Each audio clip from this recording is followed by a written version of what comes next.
Yeah, boy. You see my katanas in the background. Katanas, nice. Yeah, man. Do you want to see? Okay, you never know. Something that I when you made. might need it. Actually, 1 second. Me and it's sword show and tell. I mean, what are you gonna do? That is sick. Showing me his sword. He's very This is just if someone's a little bit naughty. Asian is the katana. Huh? It's just if someone's a little bit naughty, not too naughty. They just get a little. Here's my little bit naughty one. Look. Nice. That's artwork. Yeah, we made this. Me and Mandy. My mum bought me a trip to like a forge for my birthday last year. So we made this from scratch. This was just blocks of metal. Oh, you made it. I've seen you do some stuff like that. Yeah, me and Mandy, fucking a whole day, like 16 hours. Took. Fucking hell. Like, pretty impressive. Like this balding, yeah, was like just a metal ball, and you just had to keep heating it up and banging it with a hammer and just flatten it. But it's razor sharp, and all I've used it is to open big packages. I ain't even got a steak with it or anything. Oh well.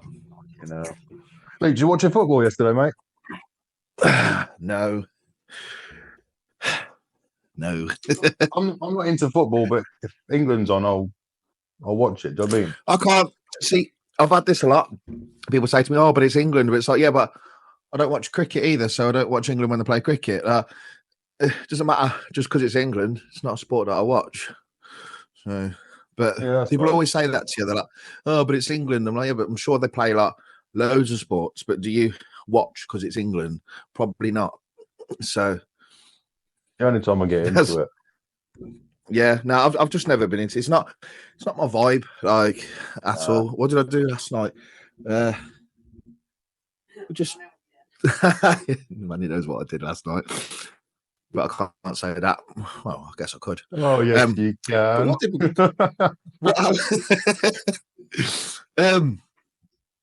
didn't do much last night. Oh, we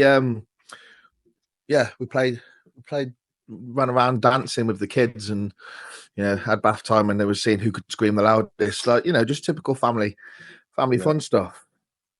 I feel like you're a fun lad, Luke.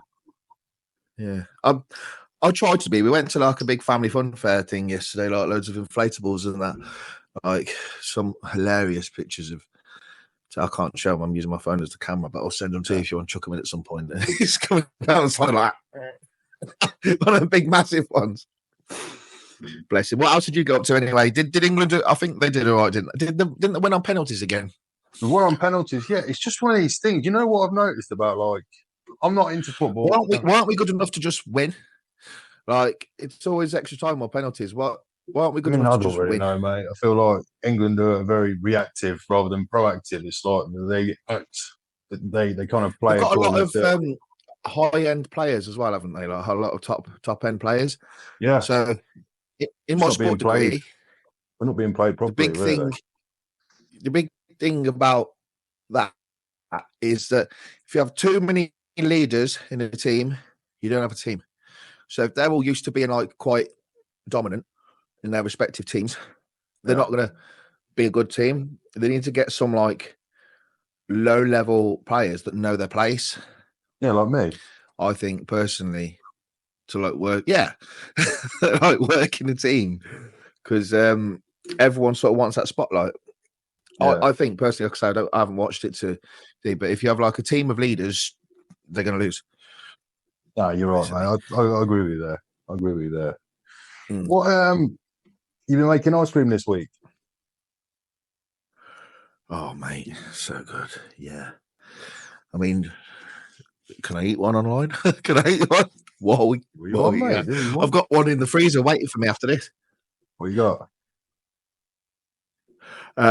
This one's a naughty one. I have naughty ones at the weekend. Every single day I have a good one, yes. So I'm on a mission to lose muscle. It sounds stupid, doesn't it? Like, I'm going to put out an ebook on how to lose muscle. Let's see who buys it. But basically, I need to, when I get down like really lean, like, you know, almost stage ready, I feel shit and I'm still overweight, which shows that like there is mass to be lost to feel like nimble sort of thing. Yeah.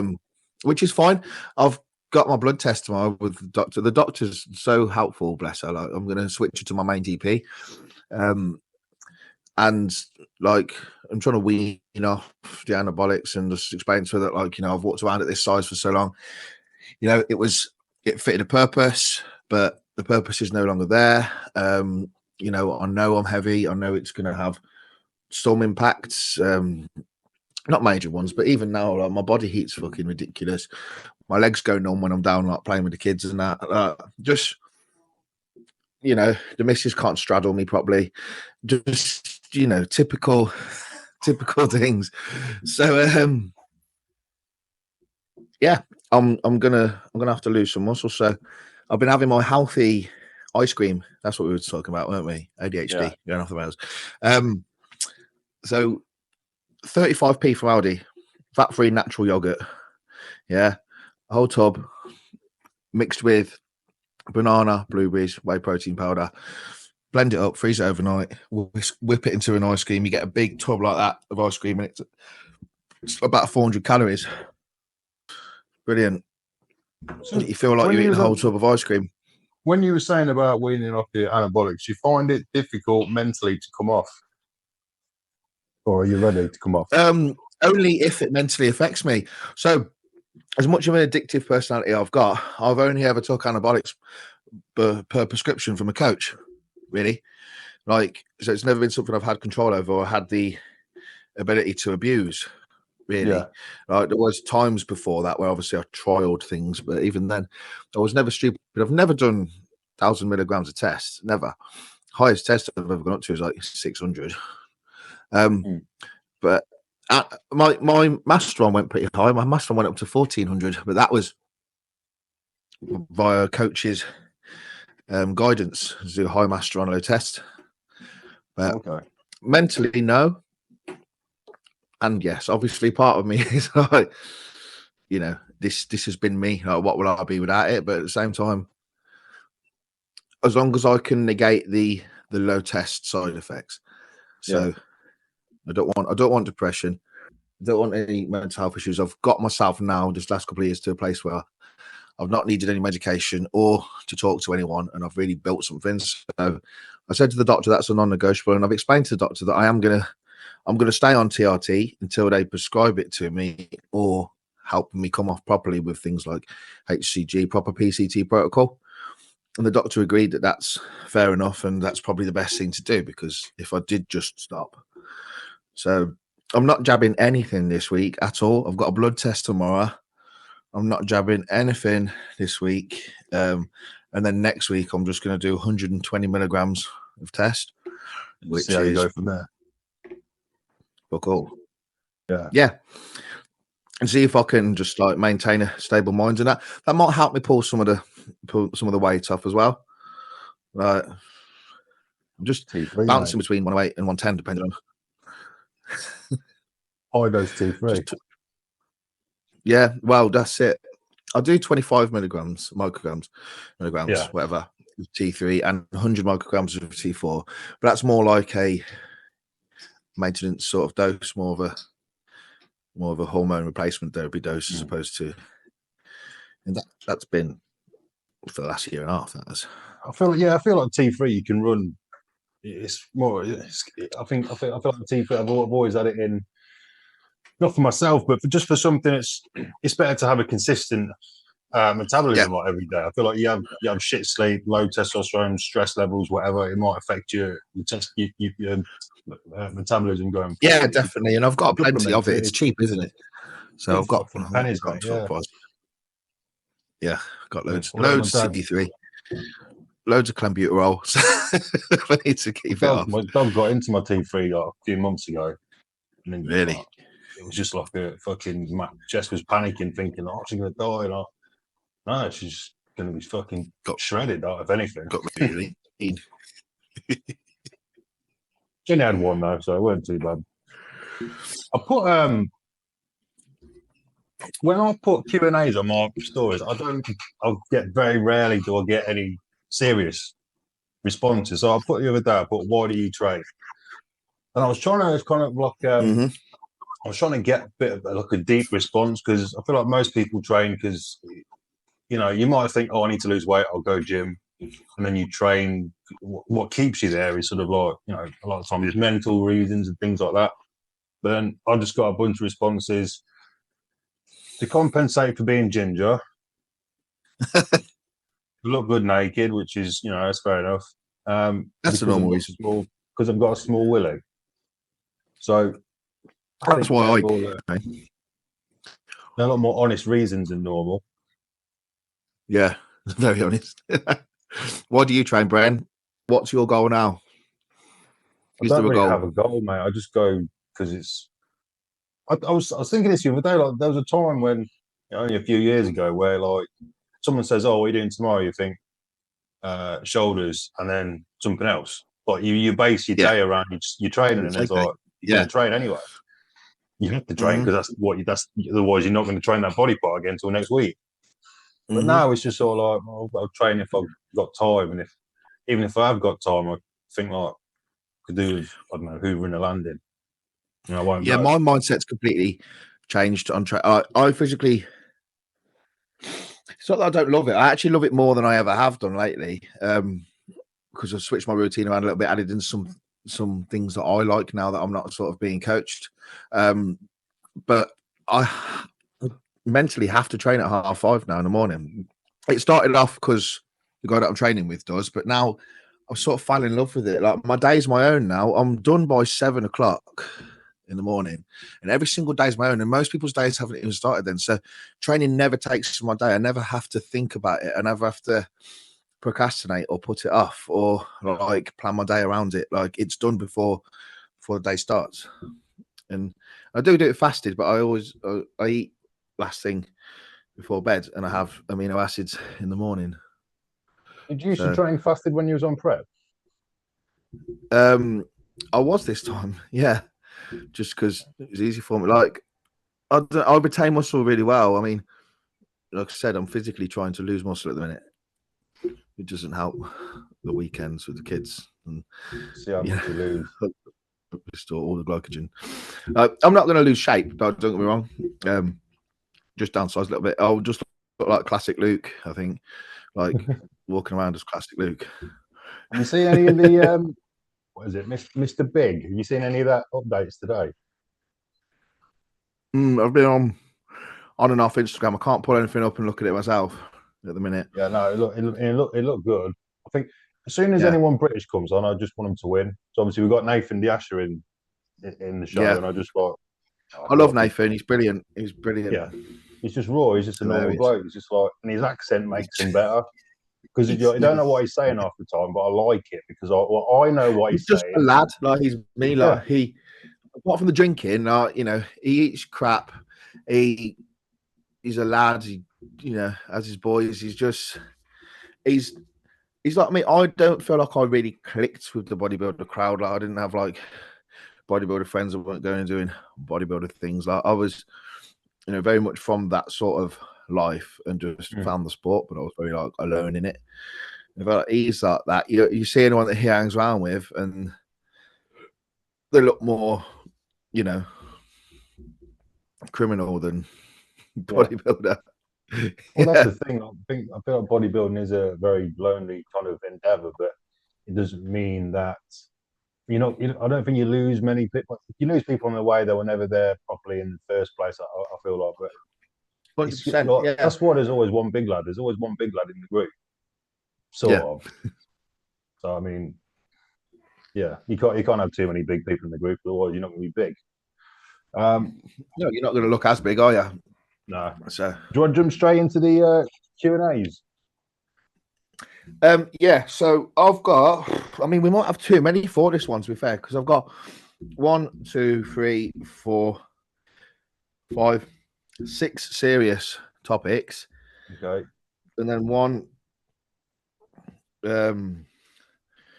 2, 3, 4, 5 funny / thought inducing thought-provoking, whatever. Questions. So Okay, that's perfect. Because I'll be honest, Luke, I've got nothing, mate. I've got none. that's fine. That's fine. I've got none. I've hit it hard. To be Let's fair, a start lot with were the from funny one client. To be fair, so start with a funny one. Yeah, man. Straight out the back. Straight out the back. Okay, funny. Okay, I'm going to go straight out there with one that me and the missus was arguing about a minute ago. Let's go. Because I've asked her these. Right, we weren't Oh, Luke, arguing. Luke, It's one, just one like, second, 1 second. I don't, yeah, 1 sec. I got to say something. I can't remember what it was. Fuck. What was it? It was about Jess. You know, last week when I said, like, oh, I said Jess doesn't really know who's what. oh my gosh, don't know. Yeah. Yeah, she listened to it and told me off. She's very good at telling me off. And she said, she's not, she's good. She said, to be fair, she does know. She started reading off all these bodybuilders and saying, like, yeah, I do know him. I know Samson's your favourite. I know James is your favourite because you really like him. I know you don't really like Andrew Jack because he just come from nowhere. And she mentioned of these other people. So I know you don't really like Nick. You like the way he looks, but you want Samson to beat him. And I thought, fucking hell, I'll talk a lot to you about She bodybuilding. knows everything. Yeah, they know. You know what? They look like they're not listening or they're rolling their eyes, but they take it all in. 100%. We probably don't shut up about it. I look like I'm listening, but no. Yeah, cool. Yeah, what was the thing, mate? Yeah, because basically I said I'm fucked either way with this one, so I might as well do it because at least no one else will think it. Because I'd be single no matter what. So, would you rather have sex with a goat, yeah, but no one ever finds out, or not have sex with a goat, but everyone in the world thinks you did it and you can't convince them otherwise? For me, I'd rather people not know I had sex with a goat, and I'll just do it. I'll just erect. The thing is, if no one knows you did it, they're not going to ask you about it. You're not going to be reminded about it. You probably forget about it. So you can forget about it. I'm sure it's not going to be that traumatizing, is it? Maybe for the goat. the impacts will be from the goat. Yeah, exactly. What about you? Like, what would you do? I'd sleep with the goat, and sleep basically, if everyone knows about it, you're not gonna. You're just gonna cut that out, ain't you? You're only gonna cut that bit out. You're just gonna have me saying I'd sleep with a goat. Basically, if everyone thinks it, the missus is going to leave me anyway. Okay, but then also, I'm never really going to get to move on, am I? Because I'm the guy that fucked the goat. But that's only you know that. No. Because if I didn't do it, the missus is going to think I did it and leave me, and everyone else is going to think it because everyone thinks it, and you can't convince them otherwise. So I'm never going to talk her out of believing it. There's going to be some sort of AI fake video that they can't prove wrong. So I'd rather do it and no one find out. I'm not going to lie to the missus. So I don't think I could, mate. I tell her too much already. So we might be over, but I don't know how I'd break it. To be fair, sit down. We need to talk. Probably wouldn't tell her. I'd probably just keep it to myself and not tell anyone. In an ideal world, yeah, the rest of the world wouldn't know. Goat herpes. She's going to split up with you. People are going to ask what happened, and someone's going to find out you fucked a goat. Yeah, but like, not the world.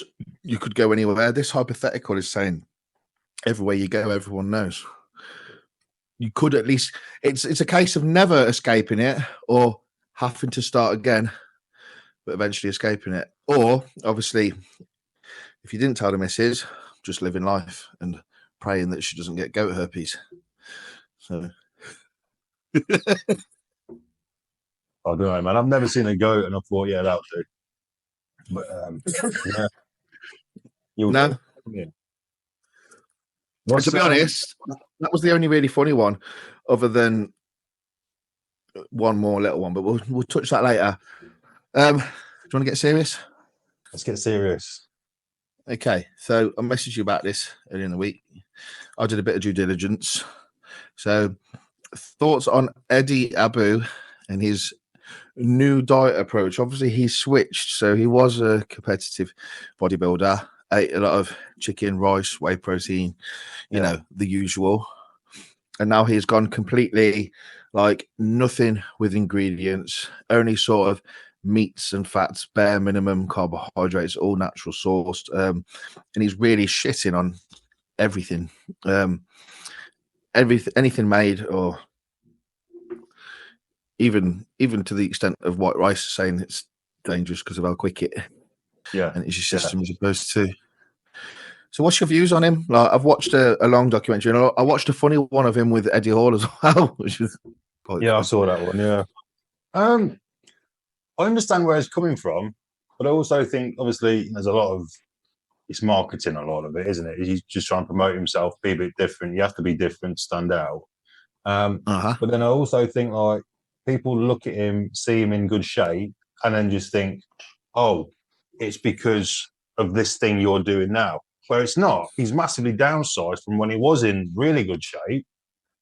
But he won't say, this is what I did to get to this point. Like, if he was just a regular skinny guy, like, I don't know, 10, 11 stone or whatever, and then he did the diet that he preaches about and then got to that level, that's completely different. But he's downsizing intentionally. And I can see the relevance in what he's saying in terms of this is shit, this is shit, this is shit. A lot of it I agree with, like, not necessarily shit, but we're not supposed to really have it. He's an extremist, isn't he? He's not just saying this isn't that good for you, you should limit it. He's told Eddie Hall he'd rather lick his arsehole than have a chocolate bar. Yeah, I'd rather have the chocolate bar. Yeah. Yeah, definitely.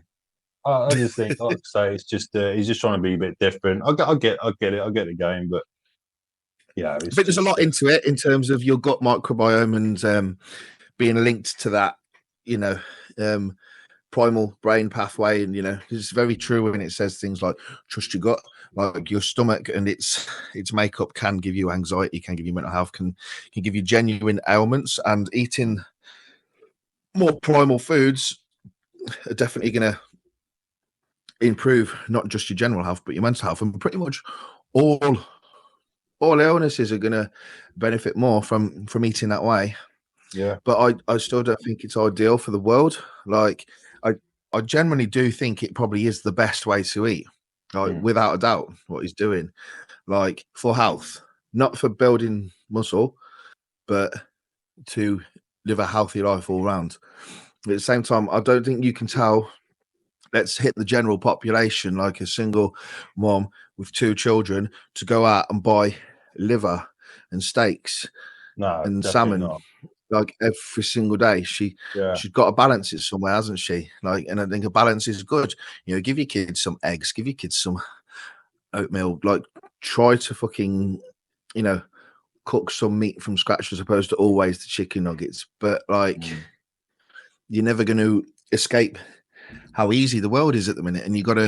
Of course not. People want convenience, don't they? But it's what you just touched on there about certain foods and how they can affect your hormones. Like, whenever I go back to the Philippines, where my mum's from, particularly the island that we go to, which is like my other home, basically, everyone typically eats from the land. So all the food that people eat is either like the neighbour's eggs or cousin's chickens, or there's some pork that someone just killed yesterday, or fish that's been caught this morning. Like, everything's like fresh. There's 95. Like, you can go shops and get whatever, but the majority of people don't. They just eat purely from the land.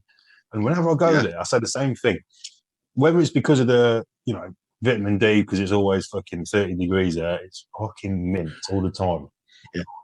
Or whether it's that, or whether it's because of there's no rat race there. Like here, we work to pay bills, and then if you want nicer stuff, you got to work harder to get nicer stuff.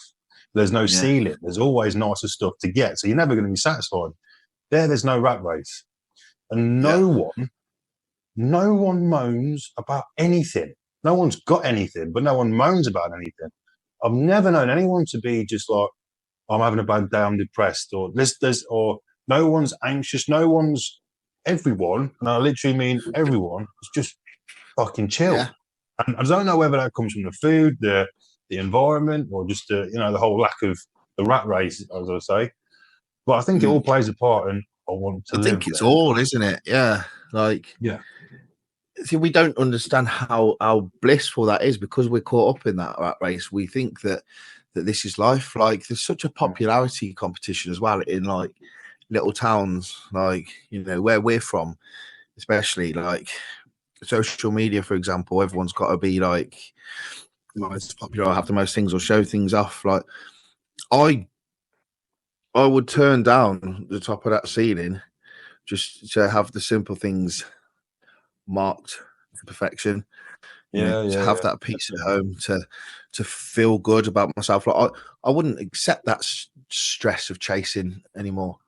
Like, I really wouldn't. There's certain things we want doing, but they're for us. It's not like to have nicer things. It's more to add comfort to, you know, our little hustle and bustle in our home. But mate, it sounds beautiful out there. Honestly, I'd love to visit a place like that where it is so chill. It's so hard to fathom in this day and age. Like, whenever you wake up, all you can hear is a sea. And I was just, this is. That's how we used to live. And people nowadays would think that's so boring. Like, what do you mean you wake up in here to see? Where's like the TV? Where's the? I'm sure they've got TV, but I bet it's more, you know, getting out there in nature and, you know, doing things, doing your grind. Like, your work's probably not necessarily making you a lot of money, but you're, like, say, you're catching the fish that you then trade for the pork, or, you know, vice versa. You know, it's that, and it's like, well, what do I need lots of money for? I've got I've already got a house. My family's all sound. I've got meals forever. I've got a phone and a TV. That's it. Like, I don't need a car because I don't need any of these things. There's no requirement for it.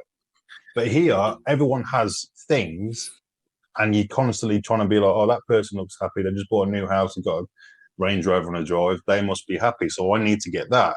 But on the pursuit to that, it's not necessary. It tends to not be a very happy pursuit to get those things. And then when you get those things, it's like, yes. And then it's like, I'm fucking normal again. Very short lived. Yeah, very. Just I did have a couple of things to ask. When you I'll say when. Right, hypothetical moment. You've just won the lottery, 300 million.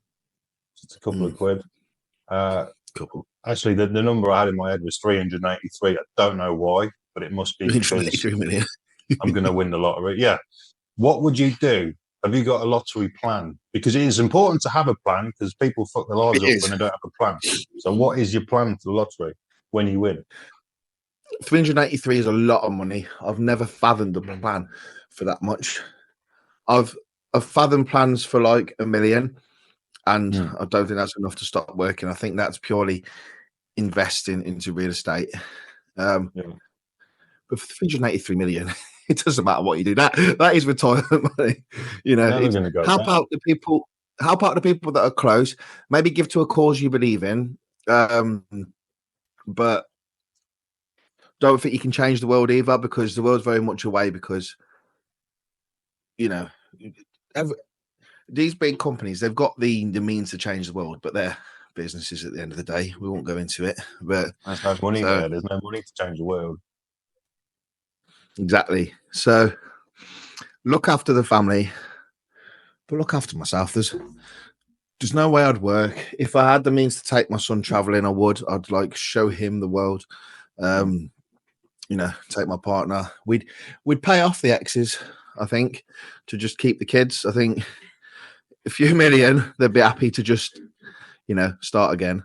You know, so pay them off, keep the kids. It might be cheaper to pay someone to see him off. The other one, yeah.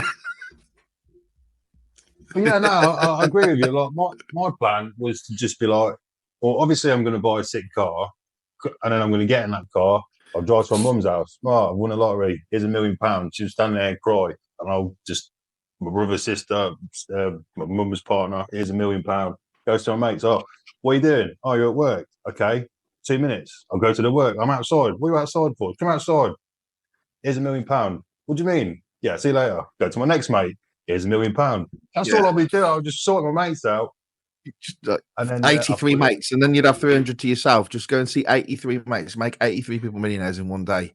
You'd become who's that one? I'll just put it all away. Mr. Beast on YouTube. Just do something like that. I put it all away, live off the interest, and then the interest, rather than giving it to the fucking tax man, I'll just give it away to people who need it. I mean, yeah. But yeah, you've got to do something good. Like, I think you'd be a prick if you weren't doing something good with that amount of money. Yeah, like, yeah. I don't think anyone's that. Well, some people are that selfish. Like, but yeah, like there'd be no need to ever say no to buying anything that you want, would there? But then, where does that limit go? When does that stop being fun? Like you said about the money and the rat race, like there's still a ceiling. You might have 300 million, but there's billionaires. Yeah, and now they're the people. Now they're the people above. Yeah. And you're going to be looking at what they've got, because what everyone else that you already know has got is nothing. But you're looking at what other millionaires have got, and you're on a sort of level playing field. But then you're looking at the billionaires and going, "Oh, for fuck's sake, how do I turn this into?"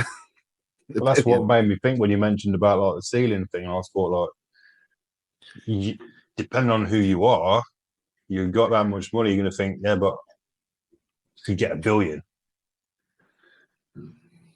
then you could. What's the point? You could turn 300.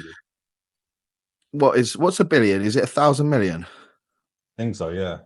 Yeah, you could turn 383,000 into. I mean, would you put 150 million on black?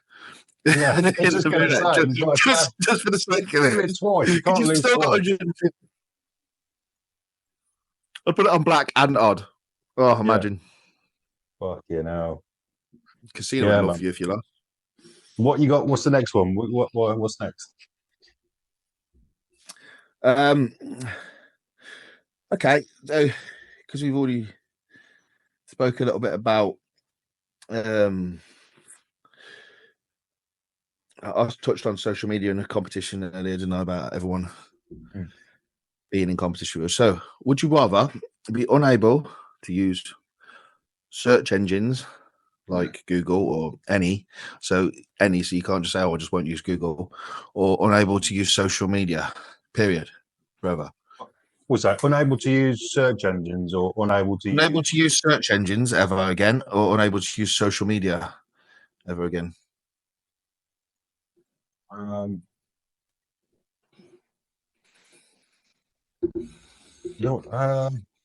to use social media. It's kind of either, well, they're both very different. So like social media keeps you social. You're sociable somewhat to a degree. Where search engine is just for your own benefit. Yeah. I could probably live without search engines, because you can find stuff out on social media to an extent. But then search engines, you use that every day. Like you can use that for anything and find out anything you want. I genuinely, and it's probably not the norm, but I think I Google information a lot more than I scroll social media. Like, have a lot more. I understand social media is important for, coaching. Obviously, it's essential for that now, isn't it? But I think for the sake of the hypothetical, coaching or educating myself properly, I'm not going to go to a library and find articles. I'm going to use a search engine. I'm not that outward going. I'd have to give up social media. I need the search engines. I like reading up on things that you're not going to find there in a hypothetical world. I'm glad we have both. It's a tricky one, that is, because that makes you think like they both are huge.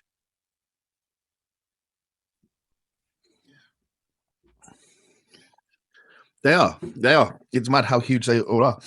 Like, how fucked would we be if the internet went down for good? Well, do you know what? I wouldn't mind that. If the internet went down for everyone, I don't know. I think there'll be pandemonium and there'll be you're on a level playing field. Yeah, but I've deleted social media plenty of times for 6 months at a time, and I've never felt so free. Yeah. Like, I think it's an addictive thing. Like, I've only just got back onto Facebook because of the job that I'm in, and I create community events that I need to share to community forums on Facebook.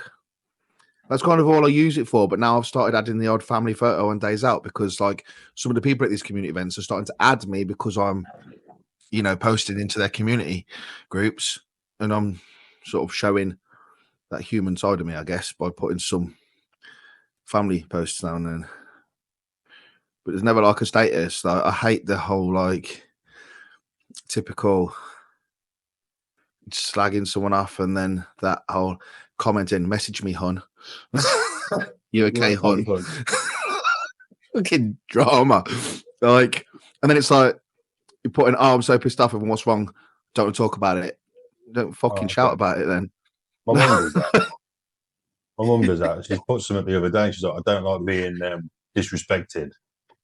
And all of a sudden, people are like, oh, Auntie, what happened? Are you okay? Yeah, I don't like it either, Auntie. Oh, Mum, what happened? Yeah, she's worth telling. The older generation does that, though, to be fair. They don't quite work it out, do they? Yeah. Yeah, the older generation, they can get away with it. They're a little bit more clueless. But it's these people that are just like trying to just like broadcast your life. I think social media is for broadcasting positivity. I think that's the original thing that it should be for. We've got the news. Yeah, I agree. It's meant to be. But the thing is, you can broadcast anything.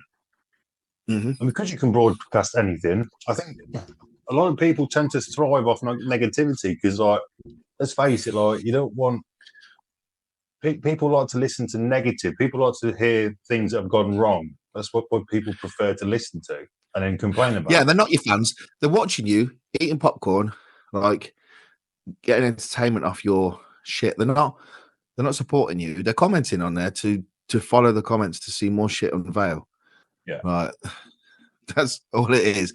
Like, they're not your fans. All these people that say they're supporting you on social media, they're not, because where would they really be? Like, if your life was falling apart. It makes for a better story. Negative stories make for a better story. Like, let's look at films. They're always about murder. Something bad happened. Oh, look at Rich Piana. He said himself, didn't he? Haters, sell his products. Negative comments. Yeah, it just shit spreads fast. Shit spreads fast. What did you ever watch Rich Piana's videos when he was obviously alive? Yeah, I loved them. I watched that Bigger by the Day series actually during prep. When you sort of like live your life through other people when you're prepping. That was it. That was the same for me. I was trying to lose weight and he was trying to put on weight. Like, he was going to In-N-Out burger every day. Oh. Yeah, it just made me think, oh, fucking can't wait till I finish. I'm going to get so big. I'm going to do these shoulder feeder workouts before I go to sleep every night. I said that. I ain't done one. No, I don't even think, like, I mean, what can you say? Like, okay, he tried all these things and he got big, but I mean, everyone knows how he got big. I don't know all the ins and outs, but apparently he was addicted to a lot of different drugs. Well, yeah, he clearly had an issue, didn't he? But he monetized on it. Like, yeah, some people get in debt with problems, and some people monetize them. I don't know. Yeah. He definitely monetized it, but I couldn't like take seriously anything he actually said. Like, not shitting on him. I'm actually a huge fan, but I'm a big fan. Like, everything he said, you sort of like, no. I mean, this works. Train like this. Do this. No. His 8-hour arm workout. Basically, he took a lot of insulin and ate a lot of food, and went to expos. Yeah. I remember him saying, "Oh, I need to like carb load and I'll take this insulin and do whatever because I've got like an expo tomorrow." I'm thinking, like, yeah. So that's already just carb load for expos. You're already like 300 pounds. Like, you're already humongous. And you go to like 320 for an expo. Fucking mad, yeah. Well, Luke, what we got next? Okay. Shops for prep, food-wise. Where's your favourite place to shop for food during prep? Aldi. Thank you. 100%. 100% Aldi. It's just, Whole week for 20 quid, easy. Even now, same, still Aldi. So many good things. Like I said, that free yogurt that I get is 35p. Natural yogurt, fucking probiotics in there, everything. Like, I love Aldi. Brilliant. It's not like Aldi.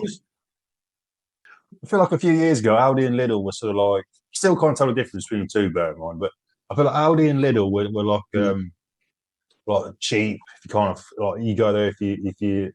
I feel like it was a bit of a place to go if you ain't got much money. But now it's like, no, they're all good stuff. It's mint. No one's got much money.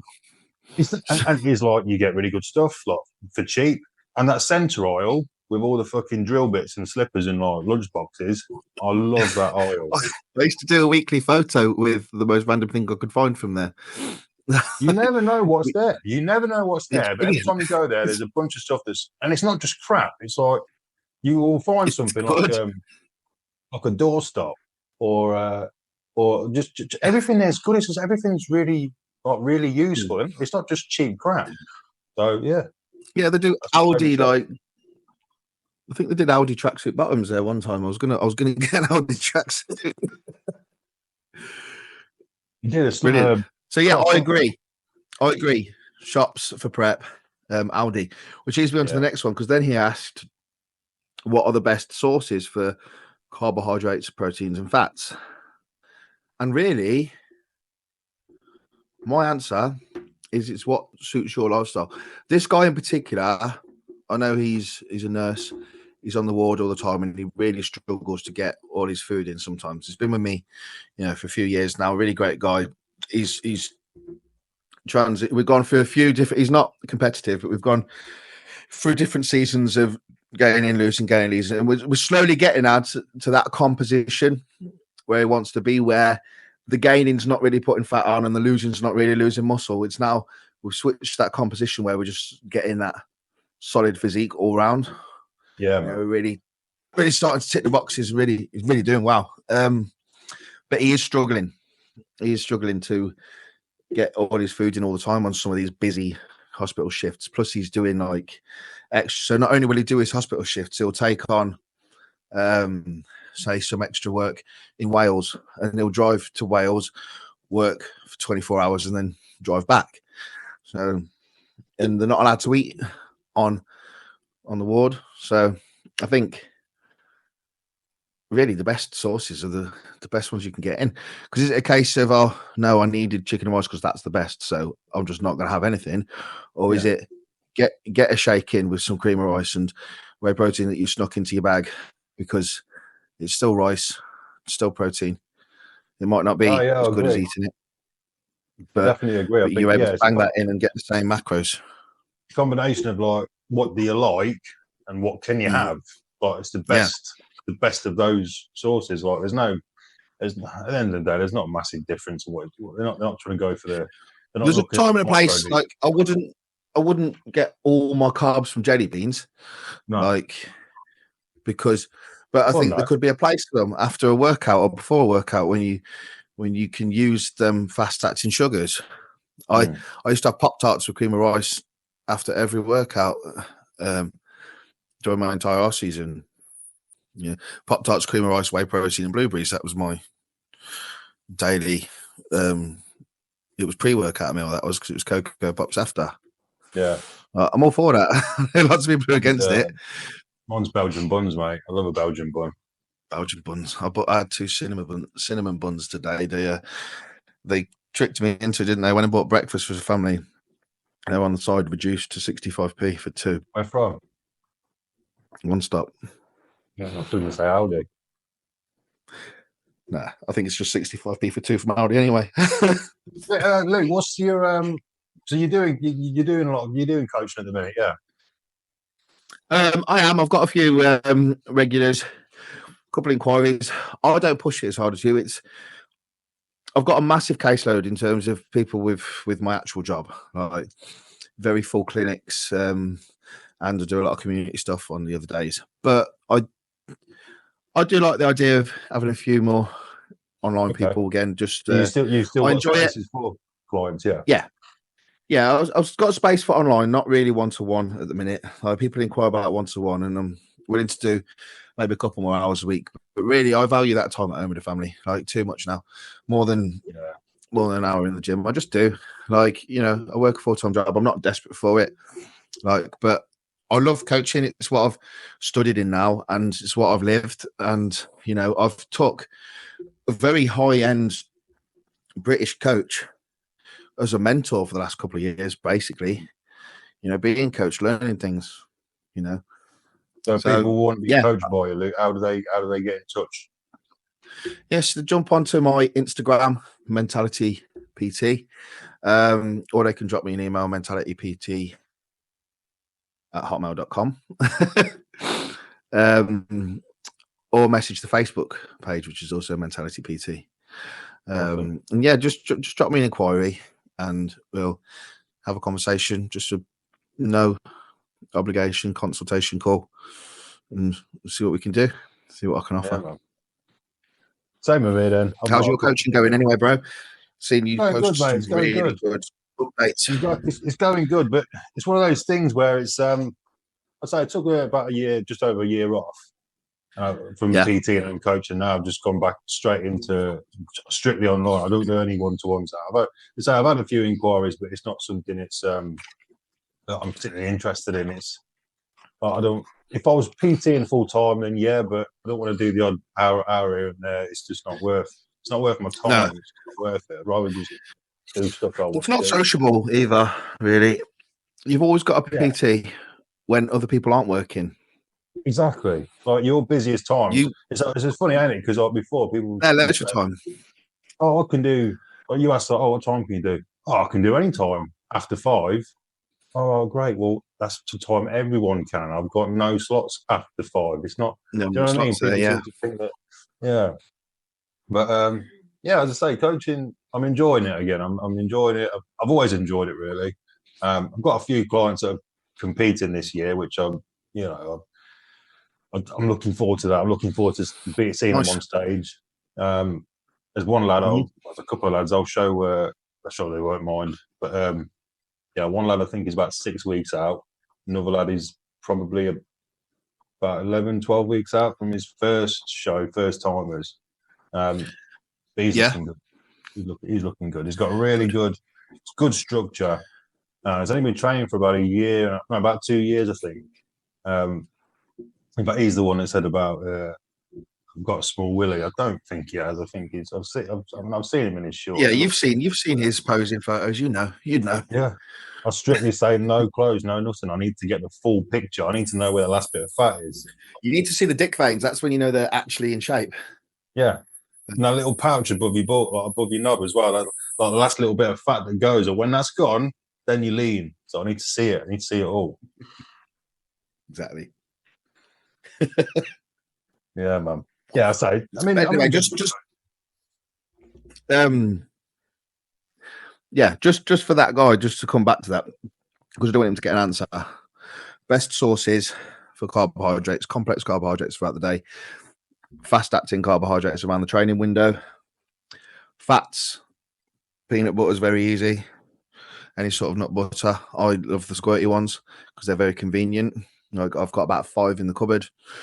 If you can't be asked to cut up avocados, guacamole. I use guacamole. Oils, you can just pour some groundnut oil into meal. Protein, whey protein, chicken, fish. Whole eggs you're going to get fats and protein. Yeah. The more whole food you can go, sorry to sound like Eddie Abu, they are the best sources. Yeah, but it's what's as well most convenient for you. As long as you can track it on a tracker like MyFitnessPal, and those numbers are hit. Dogs are here. You see a doggy. Okay. Yeah, great protein source, dog. Yeah, as long as you can track it on a tracker and those macros are hit, then do it. Yeah, that's the answer. That's all that matters, really. I'll say that, babe. You too. It's all that matters, really. So like, it doesn't have to be. So I had one lad saying the other day about he's got long shifts at work. Yeah. So he's struggling to get his meals in. But like, what you got to think of is you weren't struggling to get meals in before. So all you've done is change the meals. Still got the time to eat them. That's all it is. Yeah. Aren't we lucky? Because it is rare to actually be able to eat whenever you want. Like, I will call patients in and out, like, and I can eat before I call another one in. I can eat whenever I want, and you can eat whenever you want coaching. But a lot of people do have these restraints. We have to think about. Wow, what happened then? Oh, have you seen this? But I just got to tell you something really quick. All right, keep talking to me like nothing happens. All right, I'm just gonna. Well, like this camera, it's not the best.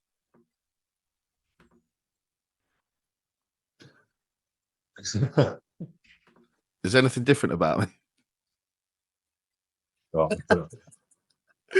I love this app. I've got the face of a jaguar. oh, that's it. This is scary, man. Don't like this. I'll get my. I don't like that. One sec. Got lightning in my face now. Fine, I'm going to play with my lighting while you.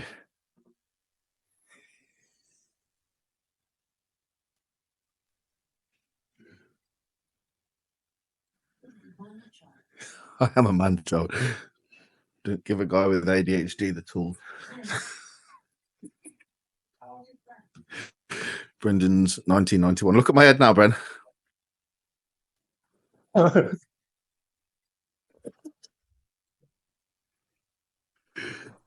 I don't know. His email says 1991. How old are you, Bren? 32, mate. There you go. Oh, you must be coming up for E3. What? I look red. Why do I look red? Why is the red man red? I spend ages setting these fucking lights up, and then my phone dies. Oh shit! Yeah, that is a. What's mine on? The app shows you, doesn't it? Let's have a look. Yeah, I made sure mine was pretty charged for this. Ooh, 40%. That's not too bad. We've gone down 30 since recording.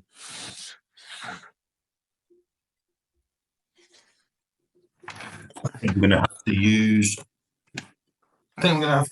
My. You're going to be the shit quality one this time. Oh, mate.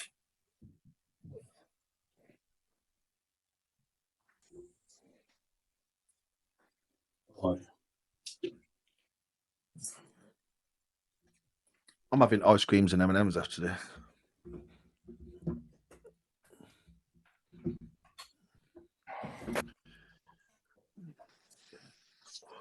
It was terrible, but that's all I got. That's fine, mate. I bit the bullet last week. I forgot to charge my phone. That's what I was saying. Right, where were we?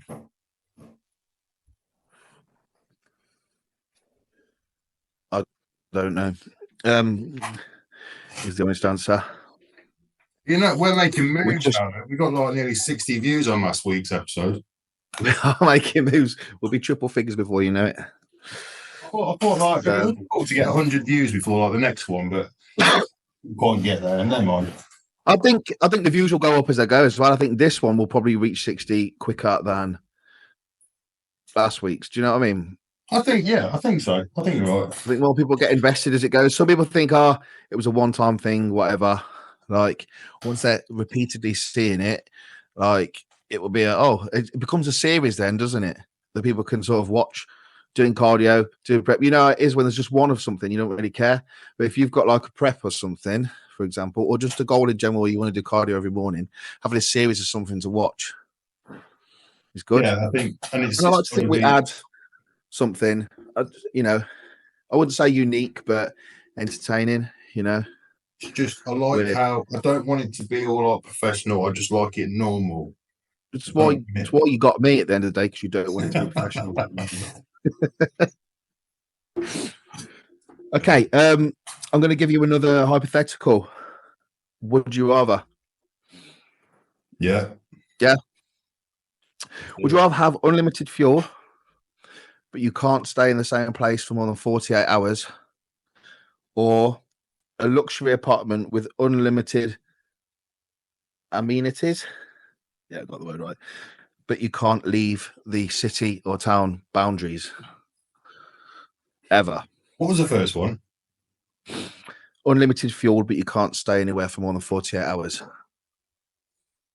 Or luxury house or apartment with unlimited amenities. So, food, hot water, swimming pool, places to train, anything you can think of that you'd want that you've had, and unlimited. So I believe food would even count. But you can't ever leave the city or town that you're in. If I'm living where I'm living now, I'd rather have unlimited fuel. Yeah. Because it's not necessarily just because I want to get out and about, but I like driving. I like getting in the car, put some music on, go for a drive. I've not had my own car for about probably 3 years. And I really miss it. I really miss it. I just shared Jess's. And I like playing around with cars as well. So it's like I can't do anything. I didn't know that. I've always known you to have your own car. What happened to the what was it, the Beamer? Yeah, I had a blue BM. It was fucking on corn overs, had nice like gold trim, BBS alloys. It's all like all remapped. Nice little motor, but nothing special. But I'm on that vibe now. I've got a BMW X Drive. There's only one series, but it's sport. I've put like the spoiler on, the fucking little side wind things to make it go faster. They're nice, man. Beamers are nice. Just look into the remap and the DPF now, because obviously I'm only doing little trips, so you need to remap it. Yeah, no, 100%. No, to be fair, mate, I sold it because it was extra money I didn't probably need. Put it straight into just put it straight into the gym. And looking back on it, I should have fucking kept it. So that was my favourite car as well. It was nice, yeah. So, you've got an open book now, haven't you? Like, I hate that. Even when I got this Beamer and I'm tied in for a little bit, I then see an Audi that I wanted. Like, you get tied in, you see something else. That's the thing. It's like, when you go to the showroom, I was obviously like pristine condition in the showroom. They always make it look nice. That's just how it is. And then when you get in it, you like it. You set up your finance. You go.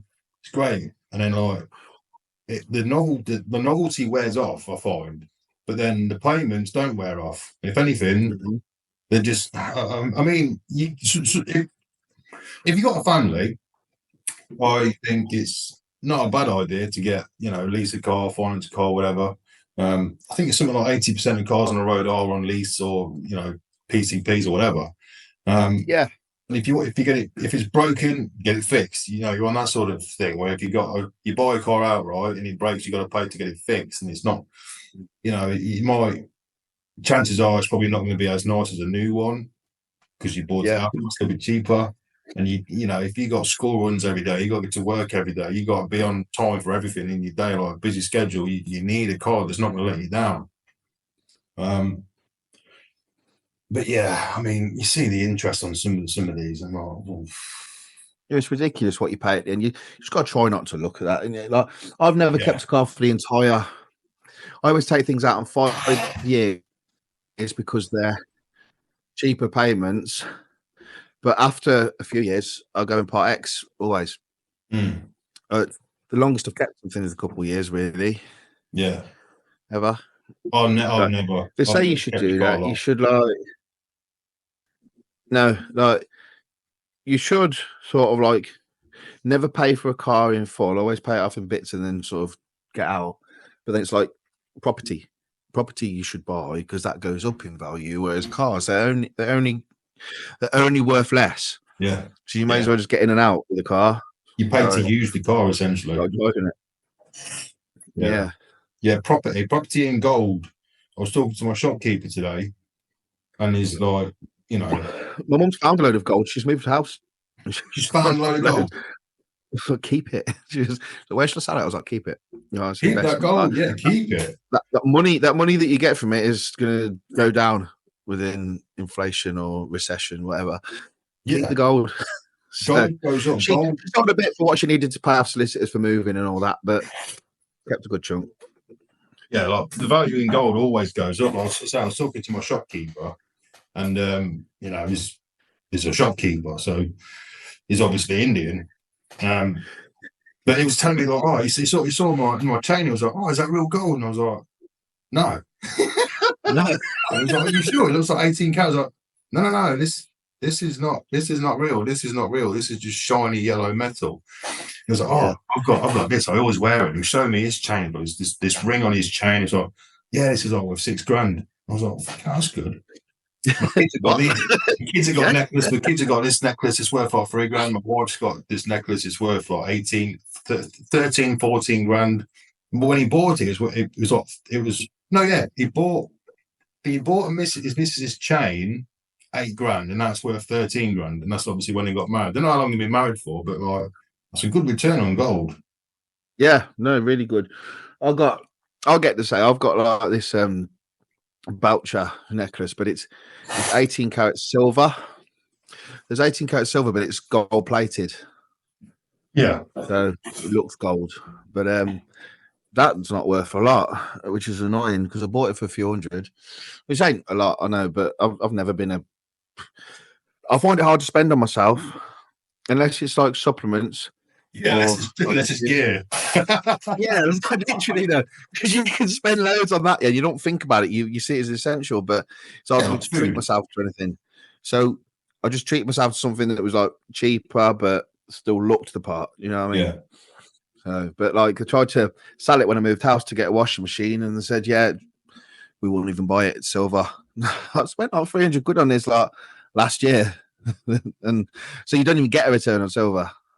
No, I didn't know that. I thought it was still all right. No, they wouldn't even buy it, mate. And I had the fucking receipt on me. Yeah. Yeah, man. Well, let's get another one. Right.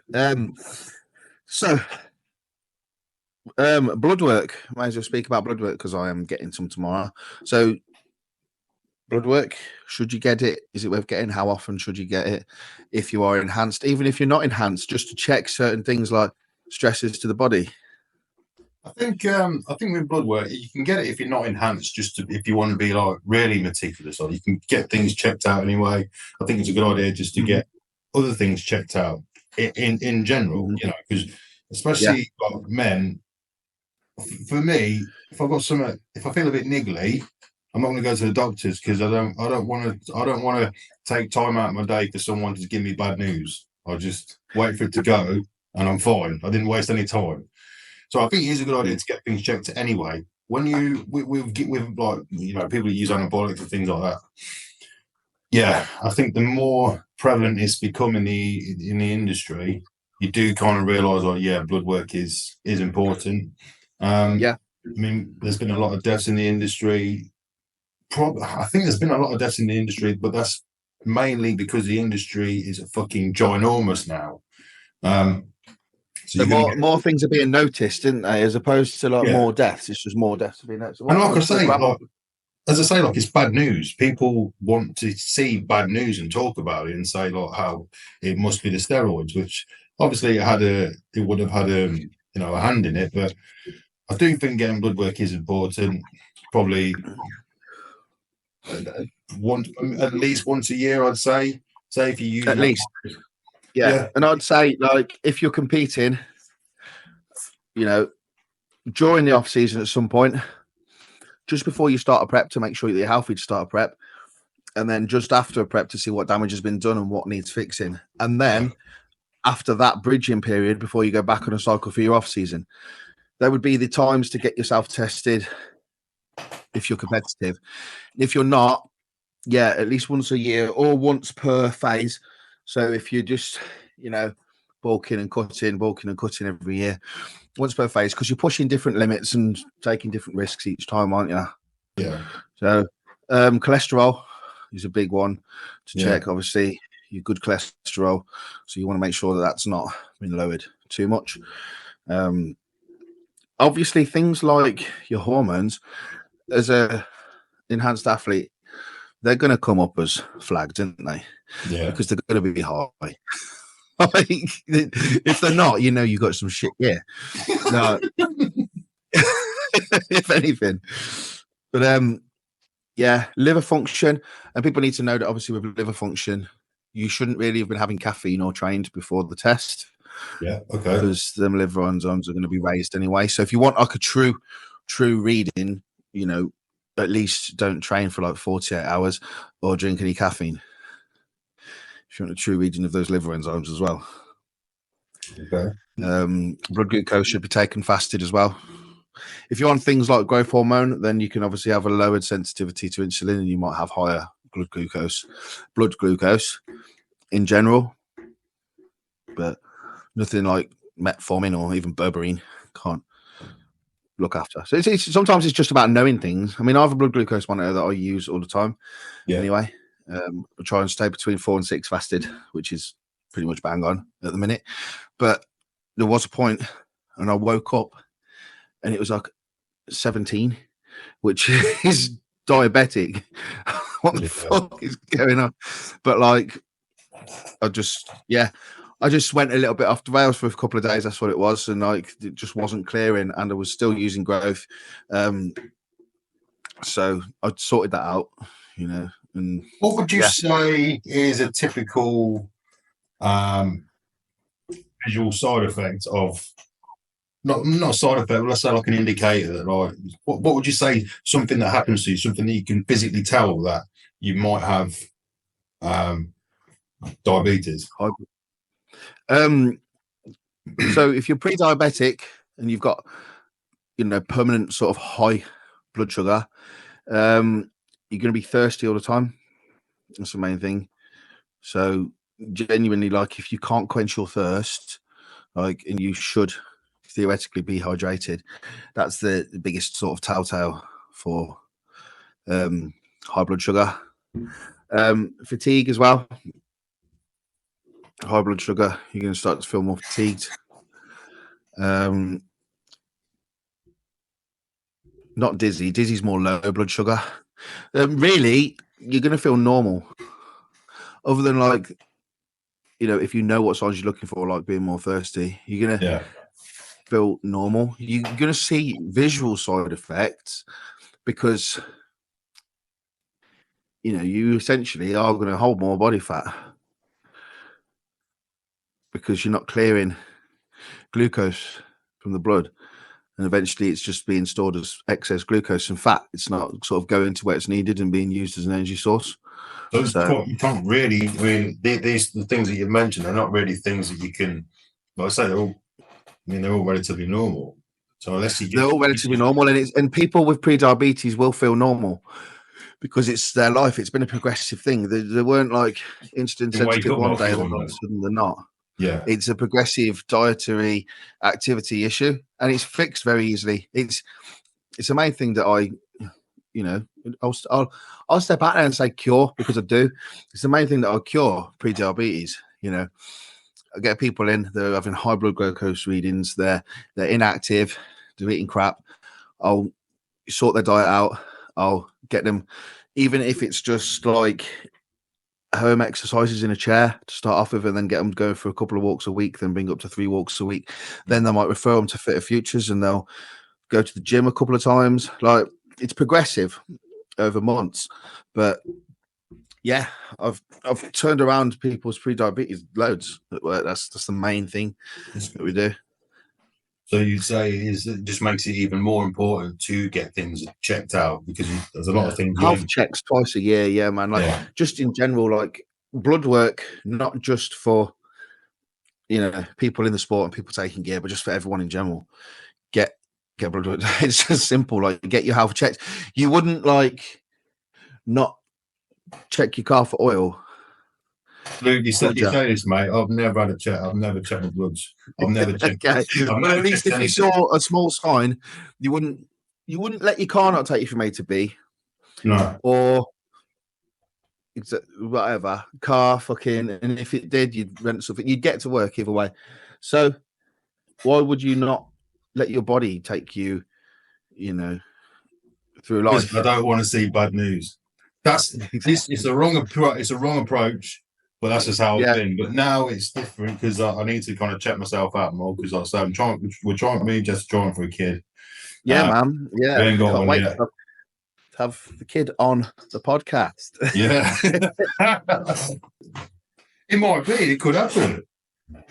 It could to Mandy, be like a documentary of like the next bit of our lives just going forward.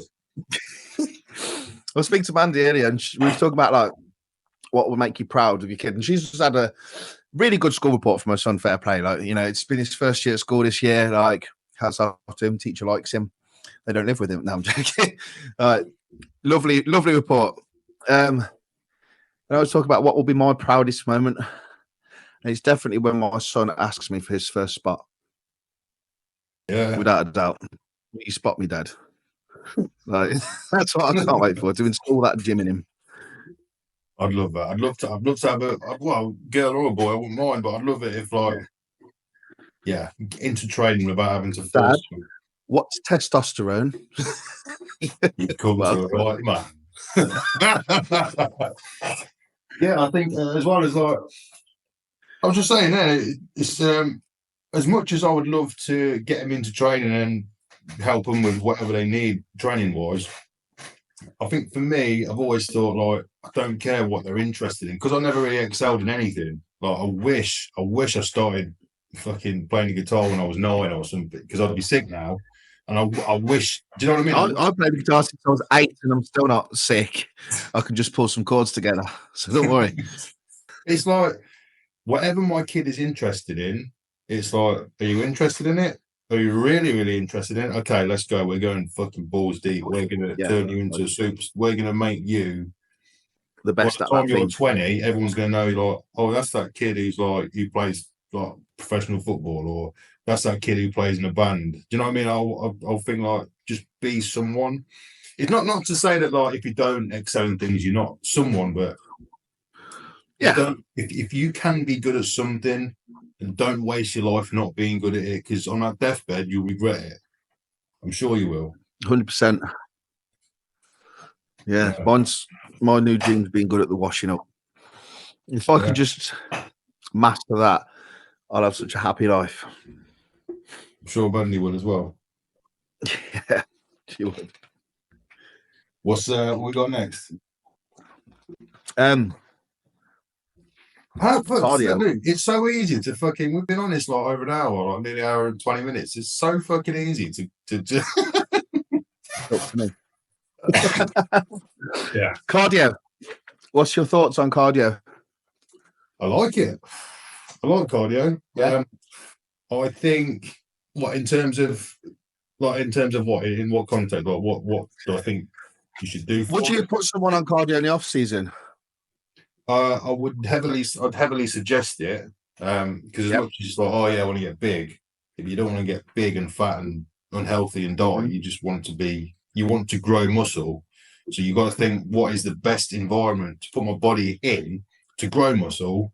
And if it involves fucking walking for 20 minutes a day, which is nothing, then do it. Like I always, whenever I'm doing people's plans, I'm always adding in some form of steps, because there's this, even if it's just to be consistent through the week, through the day, so your activity levels are relatively the same every week. Super important, mate. Definitely in the off season, I'd say focus on it. Don't do it more, but focus on it more, because it's easy to forget about it. I put a minimum of 20 minutes a day cardio in for everyone. Whether that be a walk or not, that's off season or just maintenance or anything. And depends on the individual as well. So like if the individual's a building, like a labourer, I'm not massively like, you're already active, like, you know. If someone sat down, no point putting 10,000 steps for a builder that's active all day, because they're going to do 20 anyway. Yeah.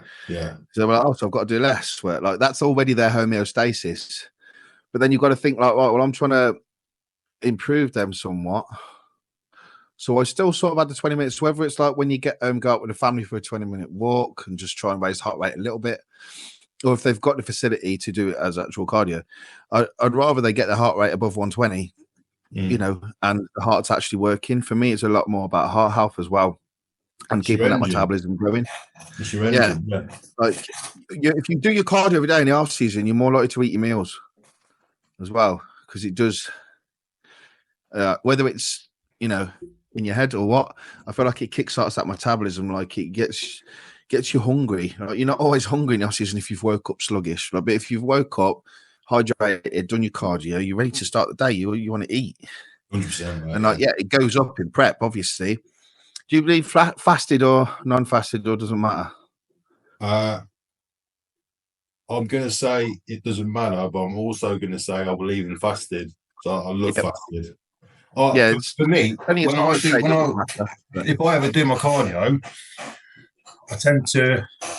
Well, I mean, I say fasted. I do it as soon as I wake up. Not necessarily intentionally fasted, but I just don't eat in the morning anyway most of the time. But that's what time I wake up.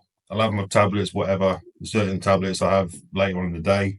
If there's any oral anabolics, I'll have that pre-workout, or I'll have my T3 away from that. So I wake up, have all my vitamins and whatnot. Sometimes I'll have a T3 in the morning. Sometimes I'll have this sort of lunchtime. But I won't have it with caffeine. Then I'll give it half an hour, have some caffeine, and then I'll try and get my heart rate up a little bit, and then I'll go do my cardio then. Because then, by then, like, I don't know about you, but my brain, it probably is. My brain is like awake, like at the most awake as it can. I don't know if you remember when I was doing more like social media stuff, but I'll just be walking like for 5:30 in the morning, and all my old coaching clients, well, they'll tell you like I was just sending like 5-10 minute long voice notes at like 5:30 in the morning because I'm fucking wired. That's when I send up, but 5:30 in the morning. It's not even that. It's 4:30 in the morning. I'm training at 5:30. I do it before I train. But it's not even fasted cardio. Whether it's because it's that works for me, and if I start the day really good like that, then it's going to be a good day.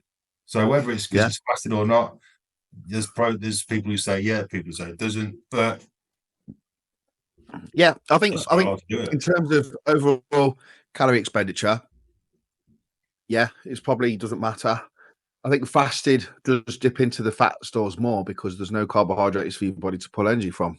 Yeah, like you're still going to burn as many calories throughout the day if you've done it fasted or not, because it's the expenditure, but it's where you're pulling that energy from. I'd rather pull the energy from, lipids as opposed to carbohydrates. Yeah, and they're only available when you're waking up, fasted, and you've tested your blood sugar and it's low. It's at the low point of where it wants to be. Then there's nothing going to come out your blood in terms of glucose. Not really. Not without putting you in a hypo state, and you'll feel that. And even if you do go a little bit hypo, doing good. This is like a bro science thing, which they'll be like, if it fits your macros, people, which I'm kind of but if it's like if it fits your macros up, they'll be like, no, fasting is calories. But the bro science people will say it's fasted, but they won't know why. They'll just do it and it works. But these are the reasons why. Yeah, we're like a mix. Yeah. We're like brawn and the brain. Yeah. But I've got one more serious one, sort of, and we can just touch on it. I know we've been going a while. Fuck it, we can just talk, can't we? Yeah. So it's an overall gear in general thing. Okay. So one second. Let me have a quick wee. I didn't cut my last way out. I know. I didn't cut it out, and then he was like, "Oh, it's all right. We'll cut it out." I just left it in. That's fine. I don't know if I'll cut this one out. You ready for some chocolate after this, maybe? Yeah. Do you want some more of these really, really strong ale tasting crisps? Creek light.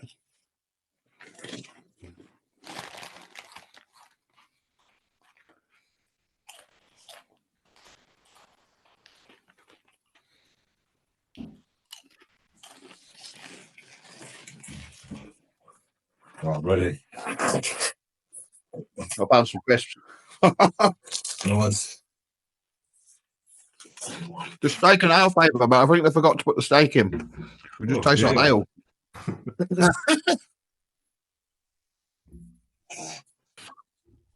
Yeah, so this is the last smart one. Then I got one more hypothetical. It's not really funny, but it's still good. So I take a smart one. Nothing smart about taking gear, really. I don't think, unless have to. But still, we do it, and we may as well coach people to do it correctly. Exactly. Gear in general. I've got oral, intramuscular, cycle, length, blast and cruise versus coming off and going on. So I guess what's your thought on orals versus intramuscular? I'd always prefer IM. Yep. It depends. When people say, "Oh, I want to try gear, but I don't want to inject," I tend to just say, "Like, well, D-bol will give you the best glimpse of what it might look like, but it won't give you a glimpse. It won't give you any idea of anything else. Like it's just the mirror. That's what it kind of like looks like. Okay, put a bit of weight on. Yeah. I don't think you can compare the two realistically. If that question is in reference to starting using gear, I want to do orals or IM. If you're not ready to inject, don't know, man. Just go play bowls or something. Yeah, I mean, I started with injections. Yeah, was it straight away? It was weird. Like the first ever shot I did was in my quad, and it went great. I watch a lot of YouTube. I can't. I don't understand why people like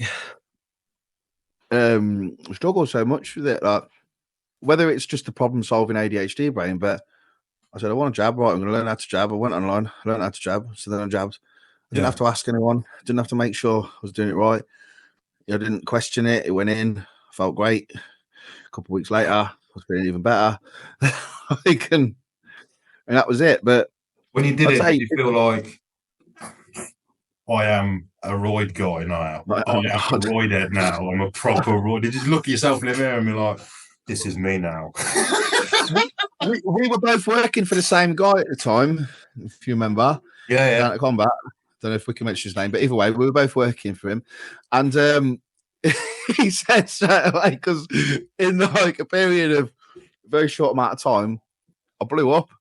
Like, wow, I'd just done that boxing match and I went down to like 84 kilos. Yeah, so you're basically a sponge. Looked and felt terrible. Yeah. And then I just, instead of then training back up and then jumping on it, I just jumped straight in the gear, smashed everything.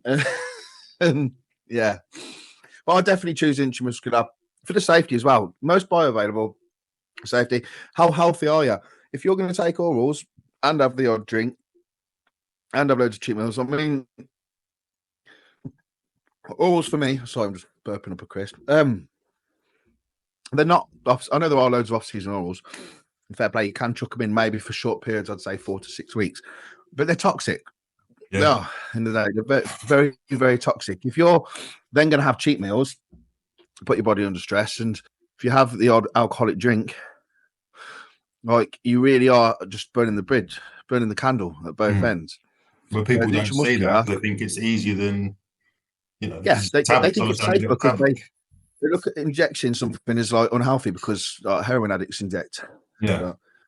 But like pill poppers, fucking, so many illegal drugs are pills as well. You know what I mean? But at the end of the day, it's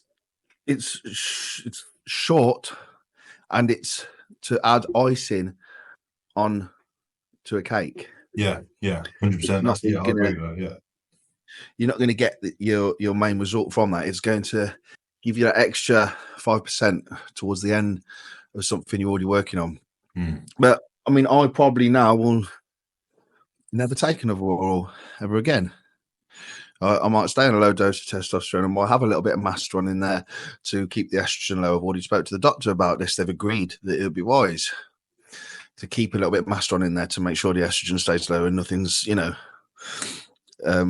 turning in to, because obviously, synthetic testosterone makes the body produce estrogen to fight it. Yeah. Masteron was made for breast cancer to kill estrogen to reduce breast tissue. So that's why it's used in conjunction with testosterone, not because it's a dieting drug that makes you lean, because it stops you holding water and getting gyno. So, yeah, I just wouldn't. And then in terms of cycle length, orals, 4 to 6 weeks, 6 weeks maximum, I'd say. And injection, I'd blast for about 16 weeks, I'd say.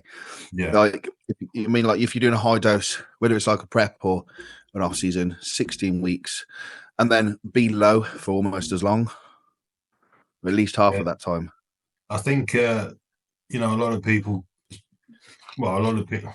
That's the thing. A lot of people suggest to do like 10, 12 weeks and then end up doing 5 or 6 months. But I don't think there's like when people say, "I'll do like a 10, 12-week cycle for safety." Like, yeah, okay, technically it's safer.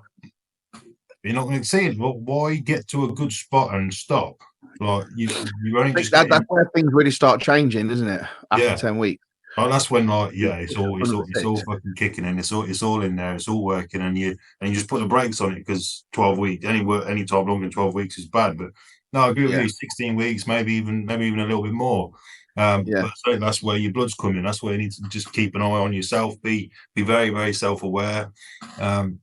People tend you might do your bloods and go, shit, I should have stopped at 12. Or you might do your bloods and go, I can push to 20. Exactly. Don't do yourself out of don't do yourself out of like these extra gains you're going to make just because it's part of your plan you're written down. You know, just see how it goes. Plan everything around your health, and that's why all rules just aren't worth it if you're not health focused to begin with. Yeah. However, I wouldn't run trend for 20 weeks. I'd probably leave it at maybe 6. We touched on that last week, didn't we? Trend is very much a contest prep, end of the line drug. 3 to 4 weeks out, maybe 8 weeks, but I don't want to be that angry for that long, to be fair. I used to be fine with it, but now if I go anywhere near it, I'll just get angry. Yeah, angry at nothing. Yeah. So would you blast and cruise or would you come off completely? Honestly. I'd blast and cruise. Yeah. Because I think coming off completely means you're going to come off for a while. And if everything is okay, you've got the means to carry on. Then I think carry on after your first blast. I would go on a cruise, especially if you intend on going back on after a certain while. There's no point going on for 4 months, coming off for 4 months, and going back on for 4 months because just because you're off for 4 months doesn't mean you're back to normal for 4 months. There's a chance you might not have gone back to normal at all. You dip so low, you might not even get to that point. Exactly. Yeah. And eventually you won't. So I think you should probably try and do a PCT if you're not competitive. Like, say you're just a gen pop person that just wants to do gear. Fair enough, people do. I would come off first few cycles. We got to understand that every time you're coming off, it's going to take you longer to get back to normal. And eventually, it's just not going to. You are reducing, your body's ability to come back to normal every time you do it. Yeah, until it just won't. And you will be on medication for the rest of your life. Yeah. And like I say, I generally think that will be the case for me. We'll see. But that's the thing, Luke. That's the thing you say. Like, there's a lot of people that use gear regularly, have trained for a decade, have no issues. Health-wise, medical-wise, no issues injecting. It's almost like, especially now that TRT is really, really popular, it's sort of like, well, if things don't work, I don't mind having to do a jab every week because that's what I'm doing grades anyway. I mean, that's what I wouldn't mind. Part of the fucking game. I don't agree with the doctor's way to do it. The doctors jab you once every 12 weeks. They give you 1,000 milligram dose of long-acting test. That's long-acting test. Yeah. Yeah, no, it is. But by the time that 12 weeks has come, you've plummeted below like normal levels to the point where you're depressed. Like if you go to a private clinic, they'll jab you weekly, but the NHS sort of dosing protocol is 1,000 milligrams once every 12 weeks.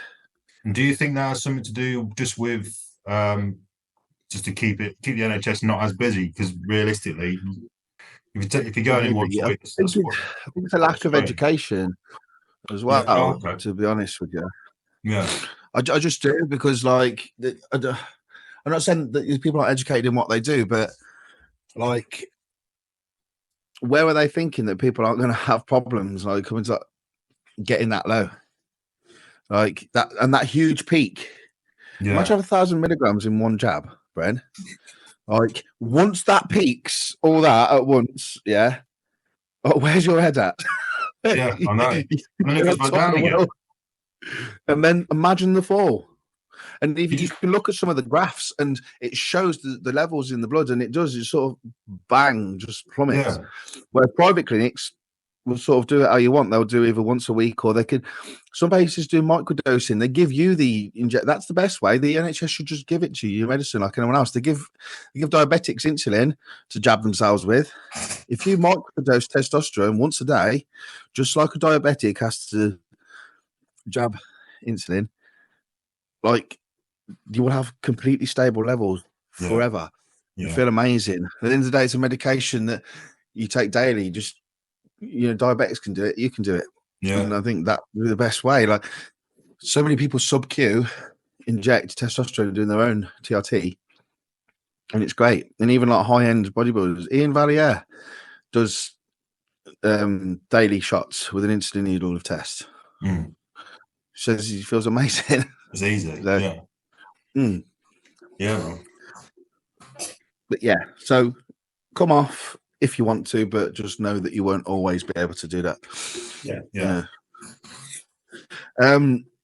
So I've got my final would you rather, and then if there's anything you want to add, and it's not a funny one. I'm sorry. People were a lot more serious. Like yours were a lot more jokey. Mine were very. But would you rather be an Olympic athlete or a world famous scientist that cured a disease? I'm gonna have to say it. I'm gonna have to be that athlete, mate. Reason being, if you're a scientist, world famous scientist, is world famous. This is like the guy that cured cancer with a pill or something. This is like that level of famous that they'd be. Like, Okay, I'm not saying anyone has. I'm saying if you cured cancer with an over-the-counter medication that anyone can buy, and every cancer dies. This is like that's what it's sort of getting at. I think. I think like if you invented a cure for cancer, you'd be dead, right? Yeah. All your shit would be nicked. You'd get get all the pharmaceutical companies. They would kill you for that information. As soon as someone knows you got the cure, you're dead, because that is like, I mean, how much money are you going to make off that? Trillions. Mm-hmm. You're dead, mate. If you're an Olympic athlete, you just look cool. Yeah. I think by Olympic standards, I don't know how many do you see come and go, other than like the Usain Bolts and the. That's the I had in mind. I'd rather be him. Yeah. See, I'd like to be a world famous scientist. Of course, I would. Like, I love studying. I love research. Is what I do. Science is the field as well. Like the science of anatomy and nutrition. I know. But they'll be knocking on your front door. They'll be breaking into your house now, mate. If they knew that you knew. They would. What if I could just cure, like, I don't know, something? What won't they kill me for? The flu. They'll kill you for everything, mate. Because there's money in everything. Like flu, there's money in flu jabs. Cure herpes. Get it gone forever. I think you'd be alright with that. And I think as well, like if you invented the cure for cancer and it did cure some people, first of all, I think there is a cure for cancer already. I just don't think it's available to people like me or you. But also, like, it wouldn't be used for good. You'd think you're doing good, but it would not be used for good. It would just be. I mean, I'm saying it like my old man died of cancer, and I think like, it would be cool if he had the cure. But if there was a cure for cancer, I don't think they would have given it to him, because you'd have to be in a position where you could afford it. And it'd be monetized. It'd be massively. It wouldn't be given out to the general public, would it? No. It would be like, places like America where they have to pay for their bills. That would be $100,000 for your life. Yeah, at least. And then where there is like just cancer, not even about the cures for cancer, but cancer in general. Like there's a lot of charities which are businesses who make money from cancer. Like, I mean, yeah, okay, they do some good, but 80% of that money goes to someone's pockets. It's an industry, unfortunately. I'm in the same boat with the sun cream companies and skin cancer. We've never needed sun cream, you know, in the tens of thousands of years that humans have been around. Like, but now all of a sudden, the sun's this dangerous thing that's gonna kill you, and I think the sun cream companies are funding those campaigns. Yeah, You know, cheating on the sun and exposure. it's marketing, isn't it? But the key to marketing is you've got a problem, I can fix it. Give me money. That's like, but then they just tell you this is your problem. This is a problem that you might have. If you have my products, you won't have it. Yep, exactly. That's how they get you. 100%. Well, have you got anything else to touch on, brother? No, nothing, mate. I've enjoyed tonight's chat. I was thinking that we should get it goes so fast, mate. I was thinking we should get like a guest on, not like a regular guest, because this is ours. So yeah, I was thinking maybe Joe's a good laugh. We get him on if he's free. He's obviously got. Joe would be good. That's exactly what I had in mind. That's exactly what I had in mind, Joe. Yeah, I'll drop him. Joe's a lot more. Joe sounds a lot smarter than us when he talks as well, I think. Joe speaks like a sat nav. He does. People might take him more seriously. Maybe we can get some funny jokes out of him. I always take the piss out of him because, like, oh, what are you training, Joe? Because obviously he trains iron when I train. I say, what are you training? Oh, I'm just going to do a bit of chest. So let's just start off with some calf raises. Like every session he does, he starts with calf raises. So like, it doesn't matter what I'm just doing some arms, but yeah, I'm just doing calf raises. Like, all right. I've never trained calves, and they're huge. I think that's just it. That's it. Like, they're there and you can get away. You either have them. Yeah. All right, mate. I've enjoyed tonight. I'll try. I'll upload it for tomorrow morning as usual. Thank you for being the clever tech guy in this, brother, as well. I don't mind. Well, I ain't got I didn't even charge my phone, so not that clever. I'll learn. Wait till I'm medicated for ADHD, and I'll be able to put more. Oh yeah, little thing that if anyone's listening, they should know we're upgraded to Zoom Pro now. So last week we had to cut off every 40 minutes, and I just put it together and then upload it. But this time, we're in the big leagues. We're in the big leagues. Right then, brother. I'll leave you to your night then, mate. Sweet. I'm gonna have some ice cream, some M&Ms, and lovely. Me too. Live out the rest of the cheat day before I fast tomorrow. So lovely. Awesome. Nice one, Luke. Nice one, brother. Take care. See you later, mate. See you later, brother.